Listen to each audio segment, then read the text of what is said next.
Olá, pessoal, tudo bom com vocês? Como vocês estão? Como foi a semana de vocês? Espero que vocês estejam bem, gozando de bastante saúde. Espero que os familiares também estejam todos muito bem. Então, prontos para mais uma videoaula? Desta vez, análise linguística. É a segunda aula de análise linguística. E eu estarei fazendo as correções referentes às atividades propostas para o caderno de atividades de língua portuguesa, correto? Antes disso, eu tenho algumas orientações a fazer. Vejam, eu preciso que vocês, sempre ao término de uma videoaula, vão até o Produções Acadêmicas e realizem a atividade que estará lá com o mesmo título da videoaula, certo? Outra coisinha, gente, a semana que vem, a semana que se inicia com o dia 25/5 até o dia 5/6, é as nossas 2 semanas de exames. Então, eu quero que vocês se preparem bem, estudem. Por isso, também eu estou fazendo essa retomada de alguns conteúdos. Hoje também eu irei postar ainda uma aula de produção de texto, resolvendo também atividades junto com vocês, e de literatura, correto? Lembrando sempre o seguinte, o livro literário que será cobrado vai ser o do primeiro bimestre, tá bom? Assim como todos os conteúdos. Outra coisa, todas as sextas-feiras haverá 3 aulas dispostas para vocês. Que aulas são essas? De literatura, de análise linguística e de produção textual. Certo? Então vamos para a nossa videoaula?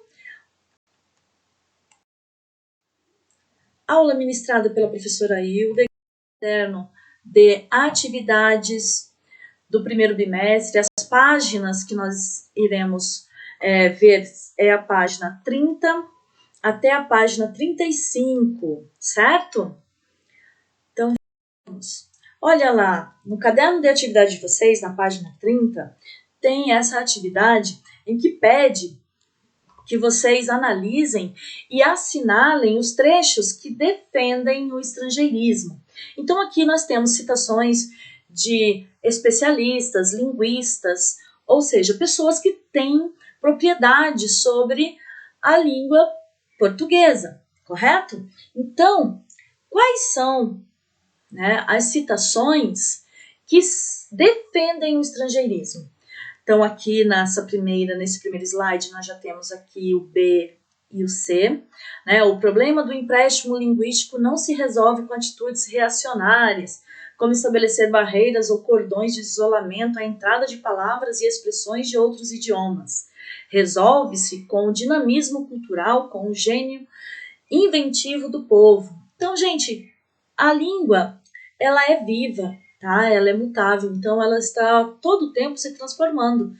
E o empréstimo linguístico de outras palavras vindas do estrangeira, ao meu ver, professora Hilde, eu acho que contribui, mas quem está falando, né? Quem está falando tem propriedade sobre o assunto, correto? Apesar que eu também sou linguista, sou professora, mas não que eu tenha, por exemplo, me aprofundado na área do estudo, tá certo? Assim como Celso Cunha, que é um dos que tem feito aí trabalhos com a gramática normativa, enfim, tá? Então, são pessoas que realmente têm o quê? Tem propriedade no que estão dizendo. Ainda referente à atividade 1, veja que tem mais aqui, ainda tem alguns que defendem, como é o caso da letra D ali, experimente viver sem termos como outdoor, chip, modem, online, Sunday, Zoom. Não existe um termo em português que possa traduzir o real sentido que damos hoje a essas palavras, explica. Então, veja só, como foi o caso daquela videoaula primeira que eu dei para vocês, referente a estrangeirismos, em que nós citamos o exemplo da Black Friday. esse termo, se for substituído literalmente pelo português, seria Sexta-feira Negra. Soa um pouco estranho, né, turma? Então, vamos dar sequência aqui. Referente à atividade 2, que está na página 31 do caderno de atividades de vocês, é, na verdade, um título ali de uma notícia e uma linha fina. Percebam que há algumas palavras que são estrangeiras, certo? Mas que faz parte do nosso dia a dia.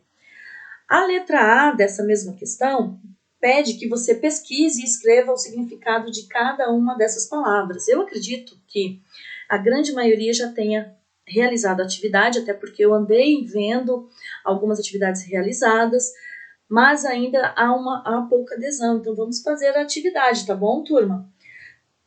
A B diz assim: depois de realizar a pesquisa, é possível substituir esses vocábulos por palavras em português, mantendo a coerência do texto em questão. Ou seja, é possível trocar palavras estrangeiras por palavras da língua portuguesa e manter o significado, ou manter também, digamos assim, a coerência e a harmonia do texto, certo? Sem causar aí uma perda de sentido. Então, ele pede que você faça uma reflexão e responda isso de forma pessoal, tá? É a sua opinião que interessa aqui agora. Então, aqui, gente, tá ali a questão 2, como eu havia falado para vocês, olha lá, Gix, cosplay e nerd. Aqui está referente à pesquisa. Turma, eu quero deixar uma coisa bem clara aqui. Eu coloco sempre as questões para vocês, quando eu estou em sala, no quadro, a gente debate, a gente frisa bem. Neste caso, em que a gente está distante, eu trouxe dessa forma a correção, mas eu não mantenho ainda o meu posicionamento. Não é cópia que eu quero que vocês façam. Eu preciso que vocês analisem a resposta, comparem com a resposta de vocês, e se a sua resposta estiver fugindo muito ao que está sendo proposto, que você complemente ou altere, tá? Mas sempre assim, leia, compreenda e coloque com as suas palavras. Isso se chama parafrasear, certo? É uma prática da língua portuguesa muito utilizada e vocês vão usar isso por muito e muito tempo. Então, dá para vocês começarem já desde então, tá certo? Aqui, olha, as duas questões pessoais que eu havia falado para vocês, né? Dá para substituir vocábulos por palavras em português? Então, eu quero ver aí vocês respondendo. Vejam que eu sugestiono algumas coisas ali para vocês, mas eu quero mesmo ver a resposta de vocês. A C. Que conclusão você tira de sua resposta do item B? Você é favorável ou contra os estrangeirismos? E por quê? Então, gente, para você se posicionar, é interessante que você tenha lido sobre, que você se informe sobre, para que não pareça que você está falando algo sobre o qual você não compreende ou você não entende, certo? A próxima atividade que nós faremos, atividade 3, que é a leitura aí desse texto. Eu imagino que vocês já tenham feito. É interessante que vocês, ao ler o texto, vão fazendo anotações ou vão buscando se informar sobre algumas palavras, como a palavra pejorativo, que está ali destacada, tá? Então, é muito interessante esse trabalho, e de maneira bem calma, bem tranquila, tá certo? A próxima atividade aí é de verdadeiro ou falso. Então, após ler esse texto, você vai responder verdadeiro ou falso segundo o que diz o texto. Isso é uma prática de textual. Então, veja se você acertou as questões, veja se tiver algum erro, volte ao texto, reavalie seu posicionamento, sua resposta, veja se você concorda com o que foi respondido ou não. Se você tiver alguma dúvida, coloque para mim lá no fórum, que daí eu consigo responder com mais rapidez e a gente também pode estar socializando essas atividades com os demais oitavos anos, tá certo? A 4 são palavras que são consideradas estrangeiras e hoje elas estão aportuguesadas. O que seria isso? Elas já fazem parte do nosso vocabulário na língua portuguesa. Então, a gente pede que vocês escrevam ao lado de cada palavra a forma como são escritas, grafadas, hoje em português. Então, gente, eu já coloquei aqui para que vocês possam corrigir a atividade de vocês, correto? Lembrando que vocês podem pausar o vídeo, vocês podem voltar, vocês podem adiantar o vídeo e também a opção de vocês buscarem no material de apoio, porque a professora Hilde disponibilizou os slides lá, tá bom? Como você aportuguesaria os estrangeirismos a seguir? Veja, a palavra nerd, olha como seria dentro da formação da língua portuguesa e da estrutura. A palavra cool, hacker, hobby, notebook, smartphone, tablet, né? Essas formas em azul claro aqui seriam as formas escritas em português. Mais um texto, esse sobre intolerância linguística ou estrangeirismo abusivo.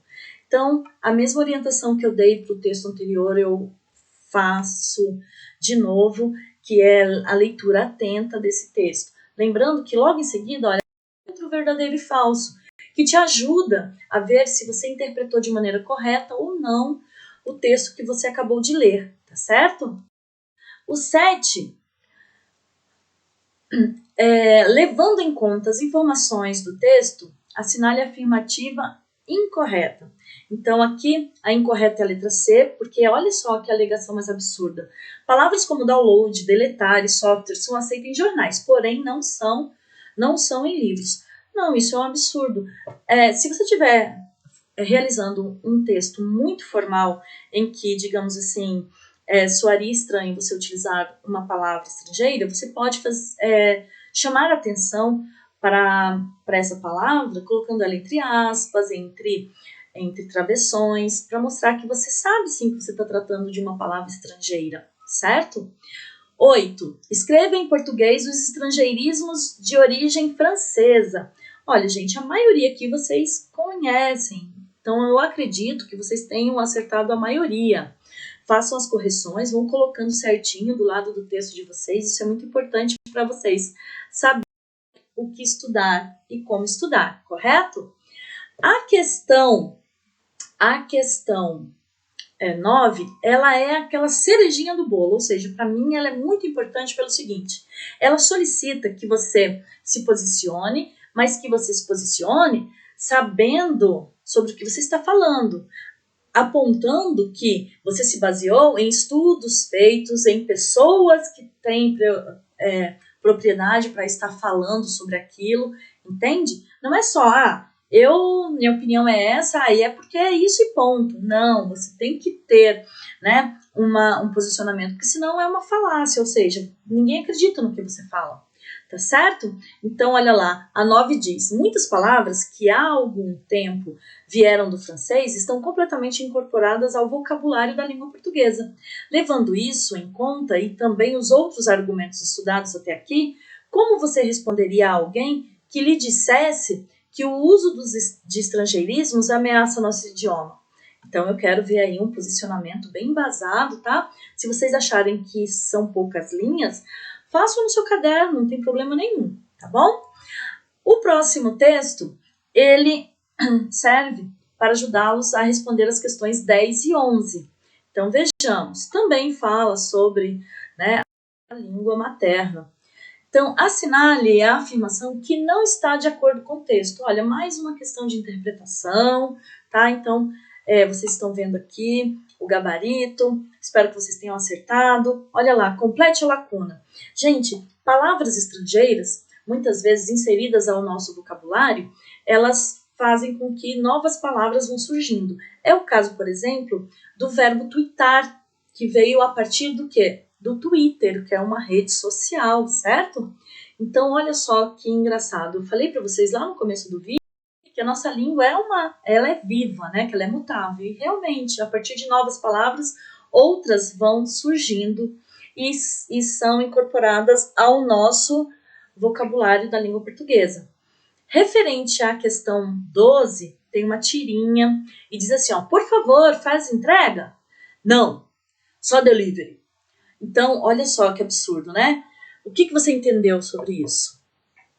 Então, eu quero que vocês aí, dentro da compreensão de vocês, que vocês vejam as respostas, mas que vocês leiam, que vocês entendam e só depois vocês coloquem as respostas com as palavras de vocês. Quem já fez e realizou a tarefa, fez tudo bonitinho, vai fazer o seguinte, vai parafrasear, como a professora orientou, ler, compreender e colocar suas palavras. Se a sua resposta não está completa, você vai complementá-la, tá bom? Através das respostas do slide. 13. Leia o texto a seguir para responder a questão. Como melhorar meu embromation? Quer turbinar seu inglês e falar como nativo? Tire o livro de cima da mesa e fuja do óbvio. Ah, gente, come on in. Vocês são ótimos influentes. A professora Hilde só em espanhol, né? De inglês, não. Então, gente, assinale a ou as opções verdadeiras em relação ao texto. Então, a letra B, C e... Aliás, a letra A, B e D são as corretas. Vamos para o próximo slide. Agora nós vamos falar sobre vocativo. É um conteúdo muito simples, que está lá no caderno de atividades de vocês, do primeiro bimestre. Caderno de gramática, ou seja, de língua portuguesa, a partir da página 36 até a página 38, tá? A gente falou isso. Então, assim, eu vou trazer aqui um texto para vocês, olha. A mulher telefona para o marido. Querido, tenho uma notícia má e outra boa. Lamento, mas estou em meio a uma reunião super intensa. Diga-me só a boa. O airbag do seu carro está funcionando direitinho. Olha só, ela foi bem sarcástica nesse caso, não? Então, letra A. No trecho, a mulher telefona para o marido. Querido, quero uma notícia má e outra boa. Qual é o vocativo? Tem uma notícia má e outra boa. Qual é o vocativo? Querido, que é o modo, é a forma como a esposa chama o seu marido. Letra B. Como você classifica o adjunto adverbial direitinho? Direitinho é o modo, é a forma como o airbag do carro está funcionando. Então, desta maneira, é um adjunto adverbial de modo, ou seja, a circunstância em que ele está funcionando é perfeita. C. Qual é o elemento implícito, subentendido, que causa o efeito de humor nessa piada? Então, olha lá, na piada está subentendida a seguinte situação. Olha, a mulher bateu o carro, né? Essa é a máxima que a gente pode entender, mesmo que isso não esteja escrito no texto, tá certo? Já que o airbag, em que momentos o airbag funciona? Certo? Somente em momentos de colisão, de acidente e tal. Então, primeiro quadrinho, a mãe é representada em uma cozinha. Bom, isso é muito clichê, né? Como se fosse somente o papel de toda mulher, né? Cuidar nessa atividade aqui. Ou seja, se aqui, né, o vocativo se encontra no início, você vai colocar no fim ou no meio. Se encontra no fim, você vai colocar no meio ou no início e assim por diante. Tanto com a atividade com a letra A quanto com a B. Veja que é de cunho pessoal, então fica a critério de vocês, desde que vocês façam de maneira correta, seguindo essas explicações que a professora acabou de relembrar. Questão 8. Qual dos termos destacados é classificado como vocativo? Justifique sua resposta. Então, veja aqui na alternativa 1, Marta Soares falou com seus sócios. Marta aqui pratica a ação. Então, neste caso, ela é sujeito. Agora, veja só a diferença na alternativa 2. Marta, vírgula, por favor, entre. Então, assim, ó, Marta está chamando pela Marta. Então, neste caso aqui é um vocativo. Justamente por quê? Porque faz-se um chamamento pelo nome dela, tá certo? Na 3, aqui é um aposto, tá? Então, não entra como vocativo. E na 4 também não é vocativo. Gente, Então, a nossa aula é essa. É uma aula também de revisitação, de revisar aí o conteúdo que já foi dado e foi, né, corrigidas as atividades para que vocês tenham aí material, subsídio para realizar os exames da próxima semana. Eu quero que vocês passem um ótimo final de semana, que vocês estejam todos com saúde e que logo, logo, né, eu quero aí estar com vocês. Então, um beijo bem apertado, sabe aquele abraço bem apertado, com um beijo bem apertado também para vocês, tá bom? Então, um beijo, beijo, beijo, beijo, gente. Tchau!